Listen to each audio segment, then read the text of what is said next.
नमस्कार, बहुत बहुत स्वागत है आप सभी का प्यारा भारत पर। ज्ञानवापी प्रकरण को लेकर बनारस के जिला न्यायालय और सिविल न्यायालय में विभिन्न मुकदमे चल रहे हैं। आज 6 मामलों में सुनवाई होनी थी, जिस पर बात करने के लिए हमारे साथ जुड़ गए हैं अधिवक्ता मदन मोहन यादव जी, जो कि इसमें कई मामलों में जुड़े भी हुए हैं। सर, बहुत बहुत स्वागत है आपका। सर, 6 मामलों की जो आज सुनवाई थी, क्या क्या कुछ हुआ आज यहाँ पे? आज माननीय न्यायालय सिविल जज सीनियर डिवीज़न और अभी नए जज साहब आए हैं अश्विनी कुमार जी, उनके कोर्ट में आज इन 5 मुकदमों की सुनवाई सुनिश्चित थी।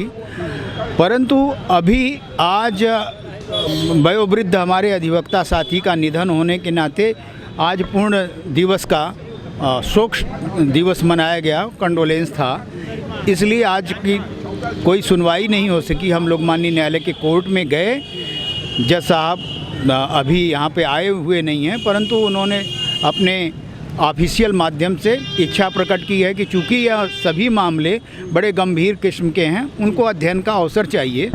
इन सब बातों को ध्यान में दृष्टिगत रखते हुए अगले 12 दिसंबर की तिथि सुनवाई की नियत की गई है। और ये मामले सभी ज्ञानवापी प्रकरण के हैं, जिसमें 2021 में सारे मुकदमे संस्थित हुए थे और बाद में एक मुकदमा संस्थित हुआ जो कि शिवलिंग प्रकट हुआ उसके पश्चात। तो इस नाते सारे मुकदमे इकट्ठा हैं। यहाँ पे आज ही डेट पड़ा था, तो उसमें हम लोग क्रमशः अपनी बात रखना चाह रहे थे, परंतु आज कंडोलेंस के नाते कार्रवाई नहीं हो सकी। अगली तिथि नियत है, उस दिन पूरी तैयारी करके हम लोग पुनः माननीय न्यायालय के समक्ष पहुंचेंगे। जो सबसे चर्चित मामला भी ज्ञानवापी प्रकरण को लेकर चल रहा है, जो श्रृंगार गौरी जो 5 महिलाएं थी, जिसके कारण जो सर्वे भी हुआ, शिवलिंग प्रकट हुआ। लेकिन आज कई सारे मुकदमे देखने में आ रहे हैं, जैसे 5 मुकदमे के जो शीतला मंदिर के महंत हैं डॉक्टर श्री शिव प्रसाद पांडे, इनका क्या मामला है? यहाँ पे सबसे पहले जो मुकदमा 1991 के बाद वाराणसी न्यायालय में ट्रायल फेज में है, उसके बाद 18 फरवरी 2021 को माँ गॉडेस श्रृंगार Gauri versus union of India नाम का मुकदमा संस्थित किया गया है। और ये टाइटल सूट है माता श्रृंगार गौरी, जो कि उनका विग्रह जीवंत है, निरंतर पूजा होती रही है, परंतु 1993 में अकारण बिना किसी सूचना के, बिना किसी नोटिफिकेशन के जबरिया पूजा बंद करा दी गई।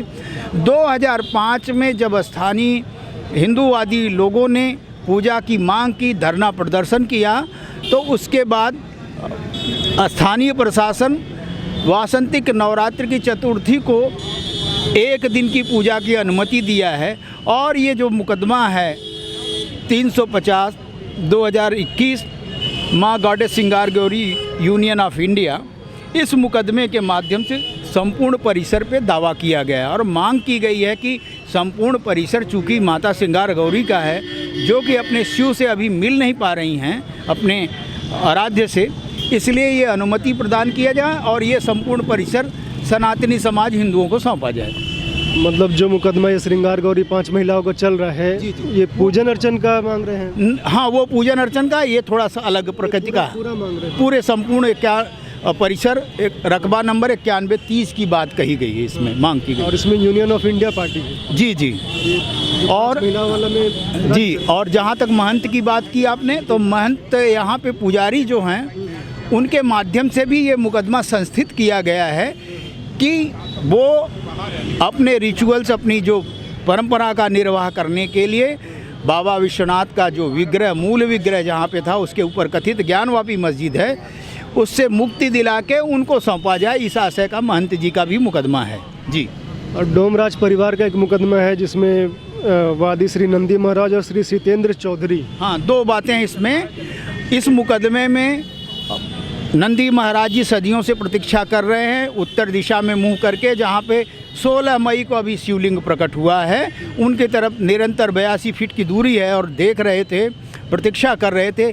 यह याचना उनके माध्यम से थी कि उनके आराध्य, उनके देव, जिनका वो वाहन हैं, नंदी महाराज जी को उनको सौंपा जाए, उनसे मिलाया जाए, ये था। और दूसरा, सत्येंद्र चौधरी, यहाँ के डोमराज परिवार के तरफ से ऐसी मान्यता है कि गंगा के बिना जहाँ पे सारी अस्थियों का यहाँ पे अंत्येष्टि होती है, दूर दूर तक सैकड़ों वर्षों कोसों से लोग यहाँ आके अंत्येष्टि करते हैं और उसको कराने वाला, उसको संपादित कराने वाला डोमराज परिवार है।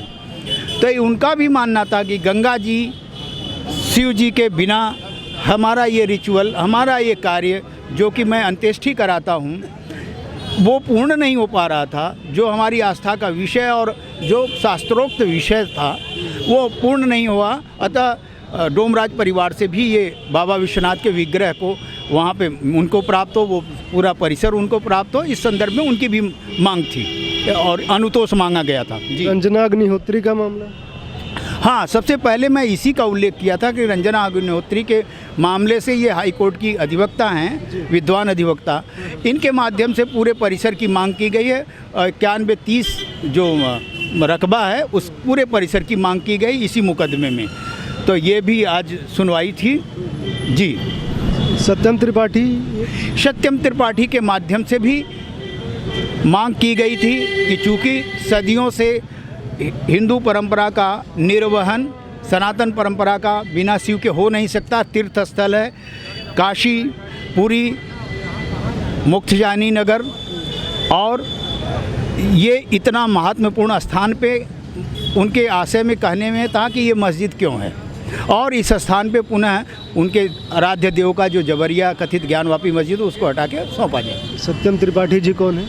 सत्यम त्रिपाठी जी लखनऊ के नागरिक हैं, उनके माध्यम से मांग की गई थी, अनुतोष मांगा गया था इस समय। जी, सुदर्शन चैनल के संस्थापक सुरेश चौहान, इनका भी एक मुकदमा था। हाँ, उन्होंने मांग की है, सुदर्शन चौहान जी ने, सुदर्शन चैनल के अधिष्ठाता, उनके द्वारा मांग की गई कि चूँकि माता गंगा बगल में बहती हैं, उत्तरवाहिनी होती हैं इसी स्थान से, मणिकर्णिका के पूर्व से, और शिव जी पर चढ़ाए गए समस्त जल यह गंगा जी में नहीं पहुंचते हैं, तो यह जो ऊर्जस्वी जल है, दिव्य द्रव है, उसकी गुणवत्ता बढ़ाने में शिवलिंग से गया हुआ जल परिपूर्ण करता था। माता गंगा को, उनके जल को गुणवत्तापूर्ण और उनकी महत्ता को बढ़ाता था, उसके ऊर्जान्वित करता था, वह कार्य बाधित है।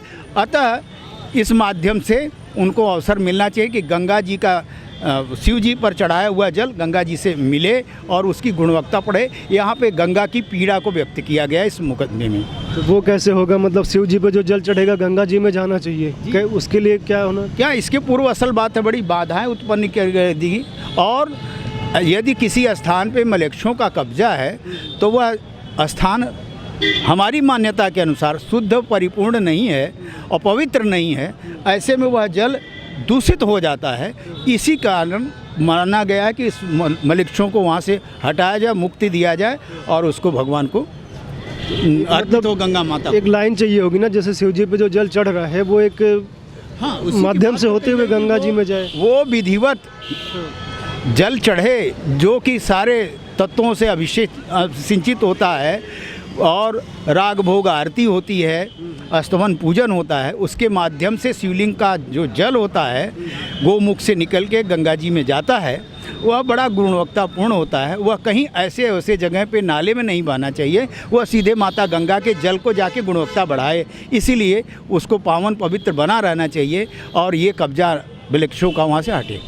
तो कुल मिला के देखें तो ये गंगा की जो पवित्रता है उससे भी जुड़ा हुआ है, क्योंकि पहले तो यही होता होगा कि जहाँ भी शिवलिंग है, जहाँ पे मंदिर है, वो शिवलिंग पे चढ़ा हुआ दूध या फिर जल गंगा जी में जाता होगा, लेकिन बाद में मॉडर्न समय में गंदी नालियों का जाने लगा पानी।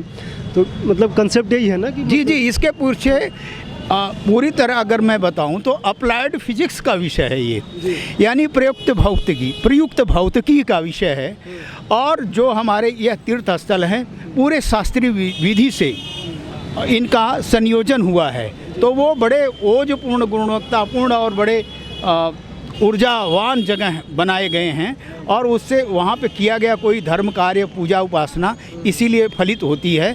इस नाते इस स्थान की महत्ता है, और वहाँ पे मलेच्छों का एक स्थान होना जो कि वजू खाने में जहाँ पे शिवलिंग प्रकट हुए उसमें हाथ पैर मुंह धोएं, कुल्ला करें, थूकें, ये तो अपराध किस्म का कार्य है, आपराधिक कार्य है।